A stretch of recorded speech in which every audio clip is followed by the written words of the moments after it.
Friends, welcome to स्मार्टपीडिया। और आज से हम क्लास 10 का सिलेबस स्टार्ट करेंगे और पहला चैप्टर होगा केमिस्ट्री से केमिकल रिएक्शन एंड इक्वेशन। तो चलिए शुरू करते हैं। फिर सबसे पहले हम लोग देखेंगे व्हाट इज़ केमिकल रिएक्शन।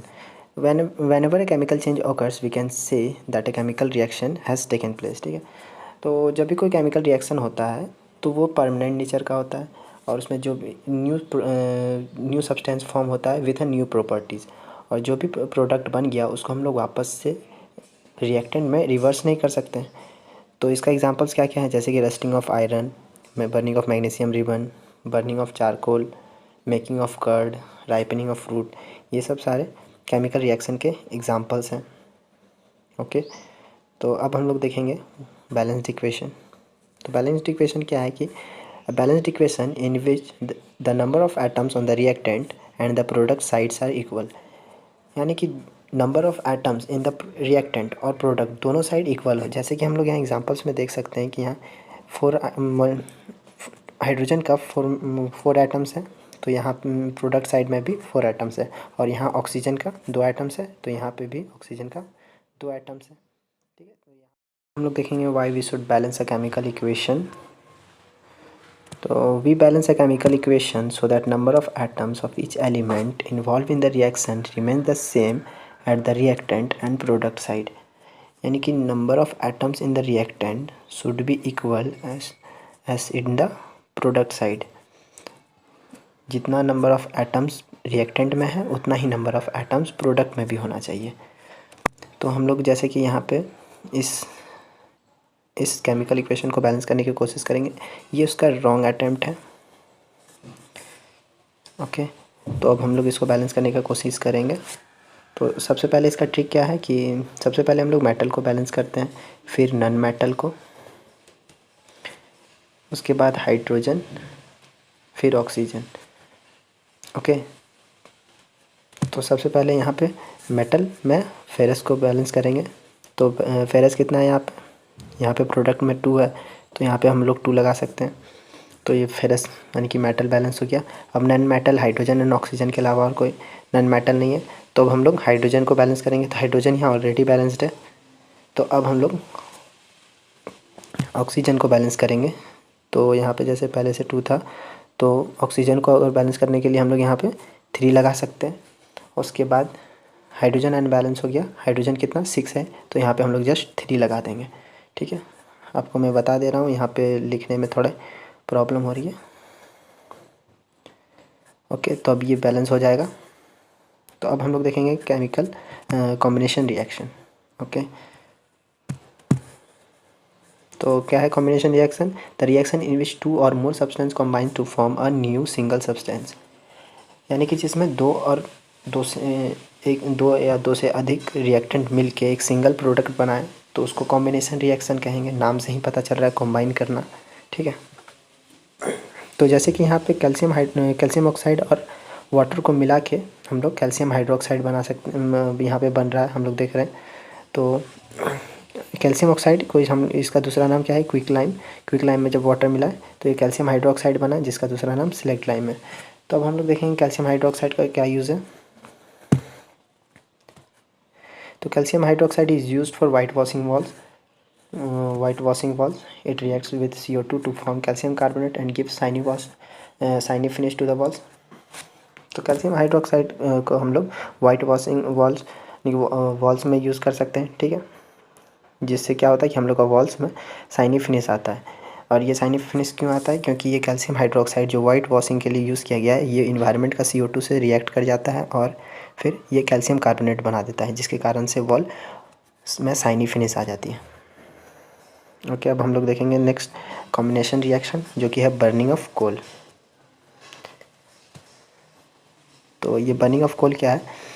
ये कार्बन है और ये ऑक्सीजन के प्रेजेंस में जब हम लोग इसको बर्न करते हैं तो ये CO2 रिलीज़ करता है और कुछ अमाउंट में हीट और लाइट भी रिलीज़ करता है।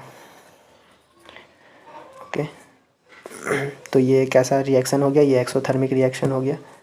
ठीक है, तो अब हम लोग देखेंगे फॉर्मेशन ऑफ वाटर। ये भी एक कॉम्बिनेशन रिएक्शन का एग्जांपल है, जिसमें H2 और O2 रिएक्ट करके H2O बनाता है, जो कि वाटर है। अब हम लोग देखेंगे exothermic reaction.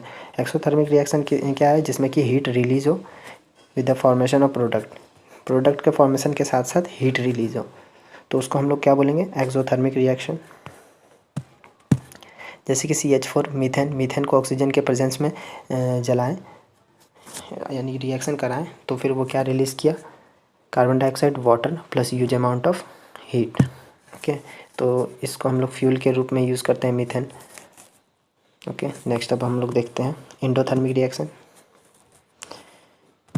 Endothermic reaction, the reaction which require energy in the form of heat, light और electricity are called endothermic reaction. तो ऐसा रिएक्शन जिसमें कि एनर्जी का रिक्वायरमेंट हो ताकि रिएक्शन हो सके इन कोई सा भी फॉर्म है, जैसे कि हीट, लाइट और इलेक्ट्रिसिटी के फॉर्म में। तो जैसे कि यहाँ हम लोग देख सकते हैं बेरियम हाइड्रोक्साइड और अमोनियम क्लोराइड को रिएक्शन कराने के लिए हम लोग को इसमें एनर्जी हीट के फॉर्म में देना पड़ेगा, तब जाके ये रिएक्शन आगे फॉरवर्ड बढ़ेगा। तो अब हम लोग देखेंगे डिकम्पोजिशन रिएक्शन।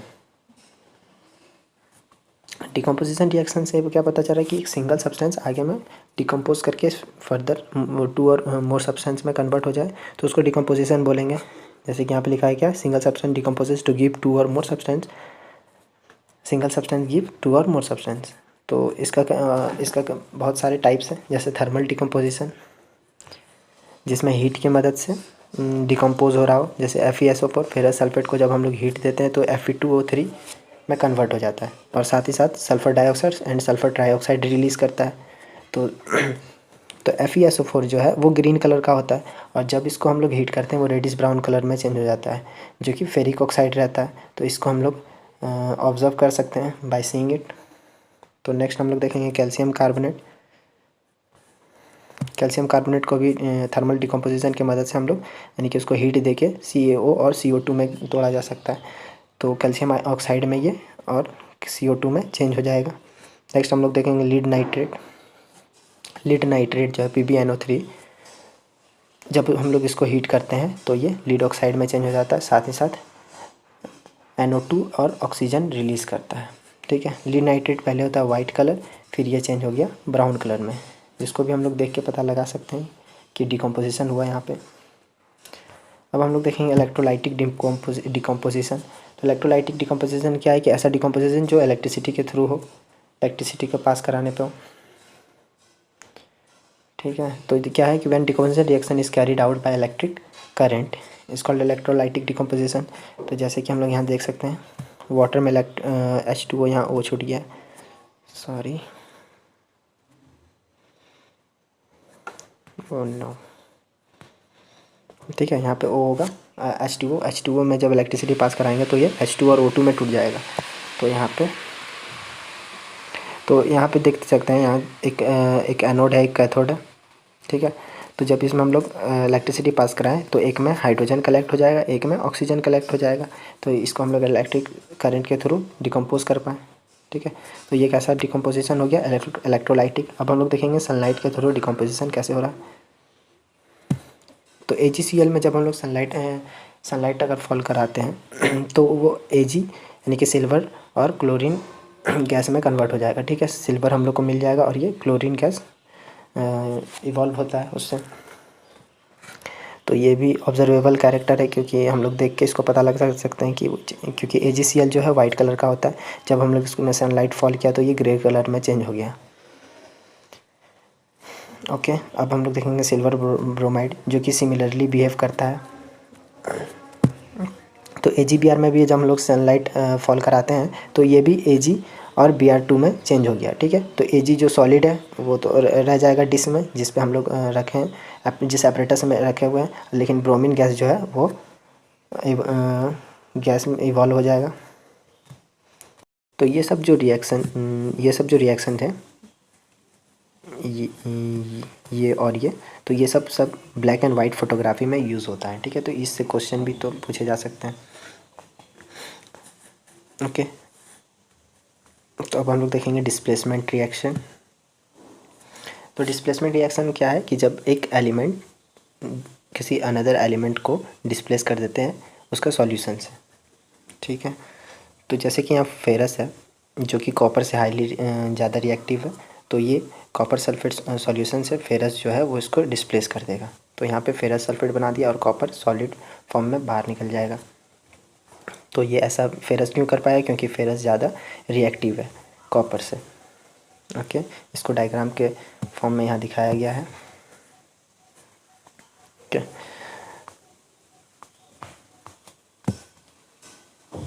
तो यहाँ पे है जैसे कि जिंक और कॉपर सल्फेट, तो जिंक भी कॉपर से ज़्यादा रिएक्टिव है, तो जिंक भी इसको यहाँ डिस्प्लेस कर पाया। तो ये ZnSO4 और कॉपर में कॉपर को डिस्प्लेस कर दिया उसका सल्फेट सॉल्यूशन से। तो सिमिलरली यहाँ पे भी यानी कि लेड भी कॉपर क्लोराइड को उसके एक्वा सॉल्यूशन से डिस्प्लेस कर दिया और लीड क्लोराइड बना दिया। और ये ऐसा इसलिए कर पाए क्योंकि zinc and lead are more reactive element than copper. तो जो कॉपर है वो रिएक्टिविटी सीरीज़ में डाउन में आते हैं, इसीलिए इसको मैक्सिमम मेटल डिस्प्लेस कर पाते हैं, गोल्ड और सिल्वर ये सब को छोड़ के। अब हम लोग देखेंगे डबल डिस्प्लेसमेंट रिएक्शन।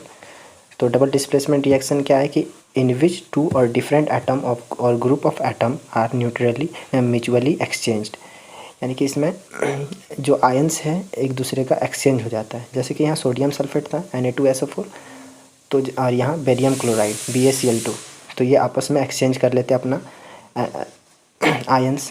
तो जैसे यहाँ सल्फेट है तो BaSO4 बेरियम सल्फेट, यहाँ सोडियम सल्फेट था तो यहाँ पे बेरियम सल्फेट, और यहाँ पे जो बेरियम क्लोराइड है था यहाँ, तो यहाँ पे सोडियम क्लोराइड बन गया।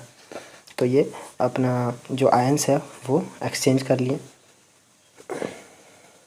और यहाँ पे ये भी देख सकते हैं कि ये बेरियम सल्फेट फॉर्म किया तो वो एक प्रेसिपिटेट है, तो ये एक प्रेसिपिटेशन रिएक्शन हो गया जिसमें कि फॉर्मेशन ऑफ प्रेसिपिटेट हो रहा है।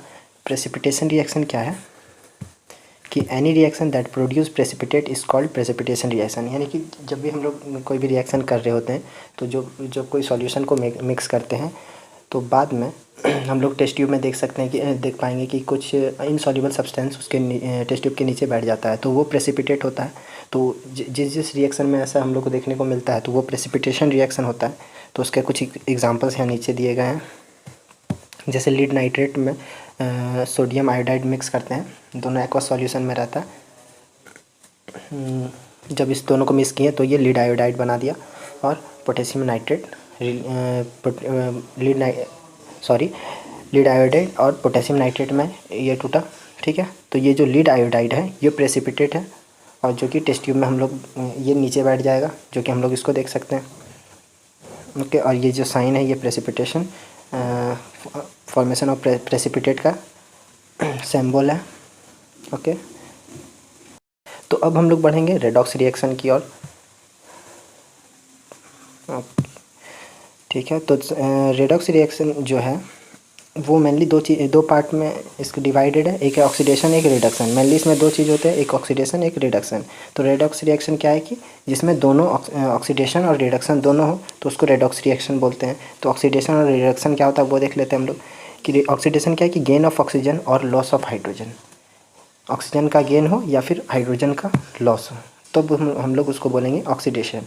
और जब इसका just opposite loss of oxygen और गेन ऑफ हाइड्रोजन हो तो फिर उसको क्या बोलेंगे हम लोग रिडक्शन, यानी कि दोनों एक दूसरे का अपोजिट है, ऑक्सीजन का गेन और लॉस ऑफ हाइड्रोजन, और यहाँ पे loss of oxygen gain of hydrogen. तो अब हम लोग देखेंगे कि ऑक्सीडेशन और रिडक्शन कैसे हो रहा है एग्जांपल्स के मदद से। तो जैसे कि यहाँ पे देख सकते हैं कॉपर जो है, कॉपर रिएक्टेंट में कॉपर है, और फिर जब ये रिएक्शन फॉरवर्ड होता है प्रोडक्ट फॉर्मेशन होता है तब हम लोग देखेंगे ये कॉपर ऑक्साइड में चेंज हो गया, यानी कि कॉपर में ऑक्सीजन जाके जुड़ गया। तो गेन ऑफ ऑक्सीजन क्या है ऑक्सीडेशन, तो यहाँ कॉपर का क्या हो रहा है ऑक्सीडेशन। ओके, तो अब हम लोग नेक्स्ट एग्जांपल यहाँ पे देख सकते हैं, दूसरा एग्जांपल। जैसे यहाँ पे है यहाँ कॉपर ऑक्साइड है, तो और यहाँ पे रिएक्शन फॉरवर्ड होता है और प्रोडक्ट में सिर्फ ये कॉपर बन जाता है। तो इससे क्या हुआ ऑक्सीजन का रिमूवल हुआ, तो रिमूवल ऑफ और लॉस ऑफ ऑक्सीजन क्या कहलाता है रिडक्शन। तो यहाँ कॉपर ऑक्साइड का क्या हुआ रिडक्शन, और यहाँ पे हाइड्रोजन का देखते हैं H2 के साथ यहाँ ऑक्सीजन जुड़ गया, और तो यहाँ पे गेन ऑफ ऑक्सीजन हुआ, और गेन ऑफ ऑक्सीजन क्या होता है ऑक्सीडेशन। तो यहाँ H2 का क्या हो गया ऑक्सीडेशन और कॉपर का क्या हो गया रिडक्शन। तो ये तो ये क्या ऐसा हुआ, ये रिडॉक्स रिएक्शन हुआ। तो रिडॉक्स रिएक्शन क्या होता है, जिसमें ऑक्सीडेशन और रिडक्शन दोनों हो। तो यहाँ पर हम लोग देख सकते हैं कि ऑक्सीडेशन एक का ऑक्सीडेशन हुआ और एक का रिडक्शन हुआ। तो जैसे उसी एग्जांपल को यहाँ पे डायग्राम के थ्रू से दिखाया गया है।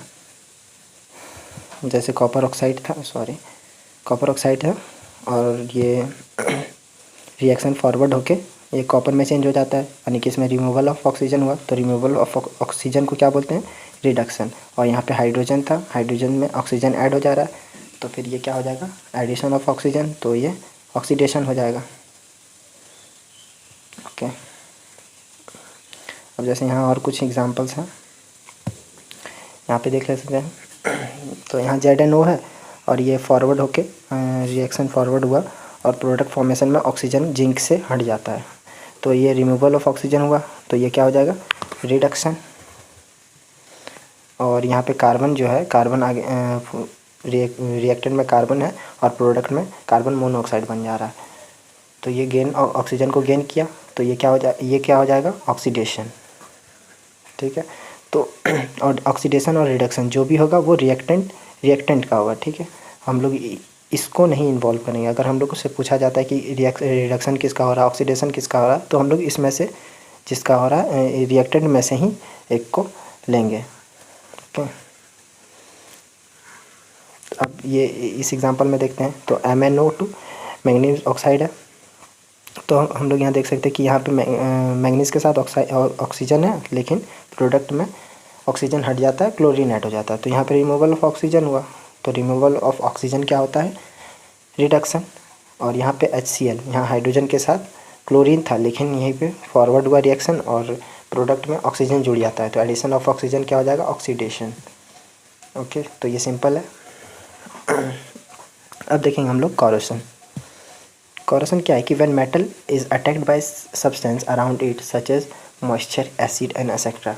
तो बहुत सारे मेटल्स हैं जो कि मैक्सिमम मेटल्स जो कि मॉइस्चर से, एसिड से रिएक्ट करते हैं और उसका जो सरफेस होता है वो धीरे धीरे कॉरोड होने लगता है, ख़राब होने लगता है, तो उसी को कॉरोशन कहते हैं। तो अब इसको जैसे कि हम लोग आयरन में देख सकते हैं, रस्टिंग ऑफ आयरन की जिसमें रेडिश ब्राउन का कोटिंग चढ़ जाता है, जो कि फेरिक ऑक्साइड का होता है, और वो मॉइस्चर से रिएक्ट करके ये फॉर्म करता है। और सिल्वर पे भी ब्लैक कोटिंग चढ़ जाता है, तो ये सब सारे कॉरोशन ही हैं। तो इसको हम लोग को कॉरोशन से प्रिवेंट करने के लिए हम लोग कुछ मेजर्स ले सकते, कुछ प्रिवेंशन कर सकते हैं, जैसे कि painting, oiling the surface, galvanisation. तो पेंट चढ़ा सकते हैं, या फिर ऑयल सरफेस रहेगा तो मॉइस्चर से वो रिएक्ट नहीं करेगा। और फिर गैल्वेनाइजेशन, जिंक का परत अगर हम लोग उसके ऊपर चढ़ा देते हैं तो भी वो रिएक्ट नहीं करेगा। ओके, अब हम लोग देखेंगे रेंसिडिटी। तो रेंसिडिटी क्या है, when fats and oils are oxidised they become rancid their smell and taste change.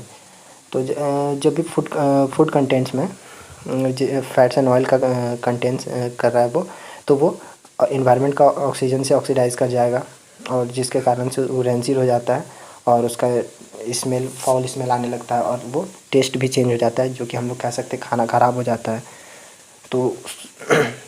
तो वो फैट्स एंड ऑयल के कारण होता है। तो हम लोग इसको प्रिवेंट करने के लिए एंटीऑक्सीडेंट डाल सकते हैं उसमें, और इसको हम लोग और भी मेजर्स और भी प्रिवेंशन है, जैसे कि हम लोग एयर टाइट कंटेनर में रख दें, रेफ्रिजरेटर में रख दें, या फिर जैसे कि कोई चिप्स पैकेट होता है तो उसमें नाइट्रोजन गैस ऐड कर दिया जाता है, ताकि वो ऑक्सीजन अगर उसमें नहीं रहेगा तो वो रिएक्ट नहीं कर पाएगा, जिसके कारण से वो रेंसिड नहीं होगा। ओके, तो और भी कई सारे मेजर्स हैं। ओके, तो आज का ये लेक्चर यहीं समाप्त होता है। होप यू लाइक इट, और अगर कुछ त्रुटियां हों हमारे वीडियोज़ में तो आप हमें बता सकते हैं हमारे कमेंट बॉक्स में, ताकि हम उसका अगले वीडियोज़ में सुधार सकें। और प्लीज़